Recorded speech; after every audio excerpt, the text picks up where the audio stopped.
विद्यार्थी बालमित्रांनो, ब्रिज कोर्समधील आपला third day. Next point line and plane. Point, line and planes are three basic concepts in a geometry. We do not define point, line and plane.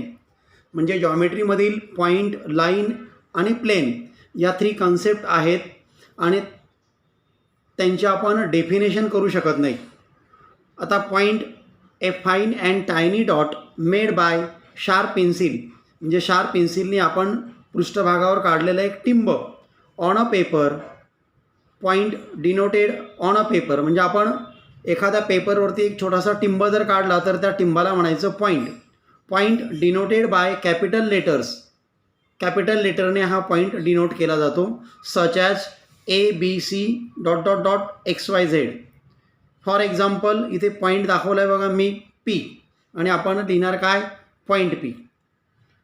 Then collinear and collinear and non collinear points, म्हणजे collinear म्हणजे एका लाईनमध्ये असलेले आणि non collinear म्हणजे एका लाईनमध्ये नसलेले points. If a line passes through 3 or more points then the points are collinear. म्हणजे 3 पॉईंट असेल किंवा त्याच्यापेक्षा जास्त पॉईंट असेल आणि त्यामधून एक जर लाईन पास होत असेल तर अशा प्रकारच्या पॉईंटला म्हणायचं कोलिनियर पॉईंट्स. अदरवाईज नाहीतर मग त्यांना म्हणायचं नॉन कोलिनियर पॉईंट्स. म्हणजे त्या पॉईंटमधून एक लाईन जर जात नसेल 3 किंवा मोर त्याच्यापेक्षा जास्त, तर अशा प्रकारच्या पॉईंटला म्हणायचं आहे non collinear points. For example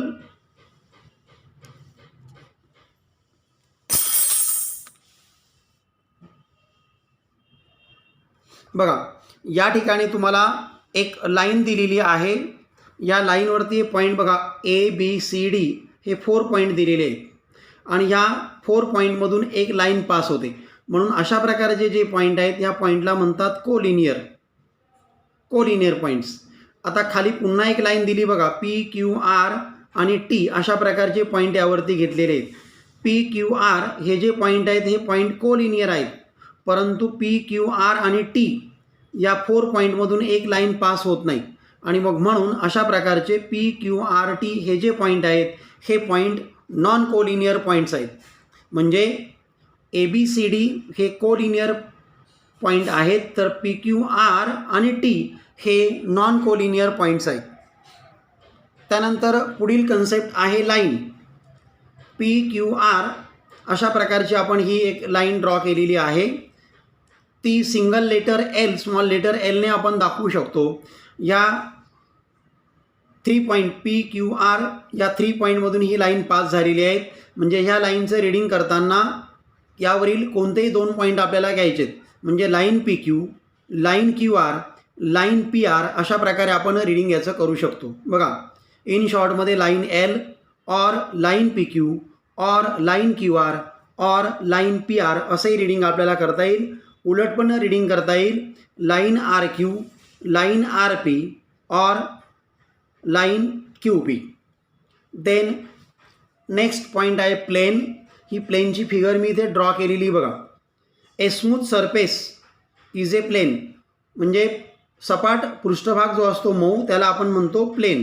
म्हणजे प्लेन डिनोट करण्यासाठी एक लेटर यूज केलं जातं इंग्रजी H और EFG अशा प्रकारचे 3 लेटर पण वापरले जातात आणि प्लेन हे डिनोट केलं जातं.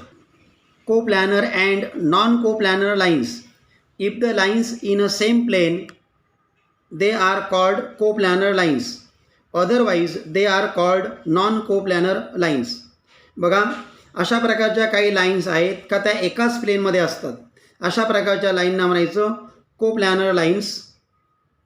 आणि जर त्या एकाच प्लेनमध्ये नसेल तर त्यांना म्हणायचं नॉन कोप्लॅनर लाईन्स. उदाहरणार्थ इथे बघा LMN या ज्या 3 लाईन आहेत ह्या 3 लाईन एकाच प्लेनमध्ये आहेत म्हणून यांना म्हणायचं कोप्लॅनर लाईन्स. आणि मग यावर डिपेंड्स आपल्याला आता होमवर्क सॉल्व करायचा आहे. यावरील होमवर्क आपल्याला सॉल्व करायचा आहे. How many lines can be drawn through the given point, म्हणजे एक पॉईंट तुम्हाला दिलेला आहे आणि या पॉईंटमधून किती लाईन पास होतात हे आपल्याला फाइंड आउट करायचं. या पॉईंटमधून अशी एक लाईन जाणार आहे, अशी एक जाणार आहे, अशी एक लाईन जाणार आहे. म्हणजे अशा प्रकारे एका पॉईंटमधून आपण इन्फायनाईट लाईन पास करू शकतो. म्हणजे याचं आन्सर तुम्हाला मिळालेलं आहे इन्फायनाईट. होमवर्कमधील जे क्वेश्चन आहेत ते क्वेश्चन तुम्हाला नोटबुकमध्ये लिहायचे आहेत. त्याचं आन्सर पण तुम्हाला लिहायचं आहे. त्या क्वेश्चनचे आन्सर मी आता तुम्हाला समजून देत आहे.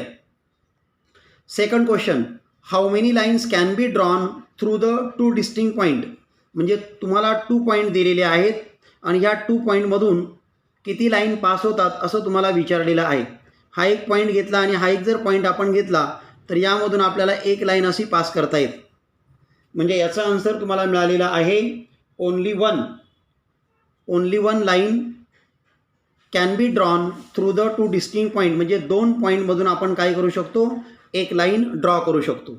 Next question, how many planes passes through the line and a point outside it, म्हणजे एक तुम्हाला लाईन दिली, तिच्या आउटसाईड एक पॉईंट दिलेला आहे आणि यातून किती प्लेन पास होतात असं तुम्हाला विचारलेलं आहे. तर गिवन लाईन आणि आउटसाईड पॉईंट यातून ओनली 1 प्लेन पास होतो. म्हणजे याचा आन्सर तुम्हाला मिळणार आहे ओनली 1 प्लेन.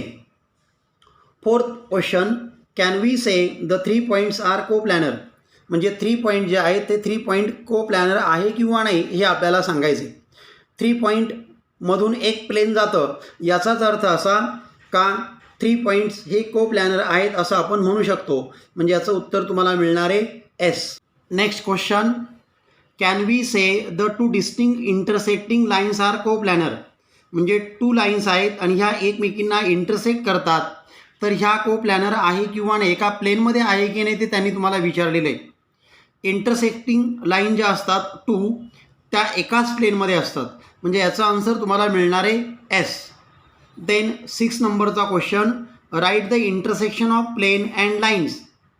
एक तुम्हाला प्लेन दिलेला आहे, समजा ही नोटबुक एक प्लेन आहे आणि आउटसाईड त्याच्या एक लाईन तुम्हाला दिलेली आहे. एक पेन ही एक लाईन आहे आणि हे दोघे एकमेकांना इंटरसेक्ट करतात, तर ते एका पॉईंटमध्ये इंटरसेक्ट करतात. म्हणजे याचा आन्सर तुम्हाला मिळणार आहे only 1 point. The intersection of plane and line is only 1 point. Then 7th question, what is the intersection of 2 planes.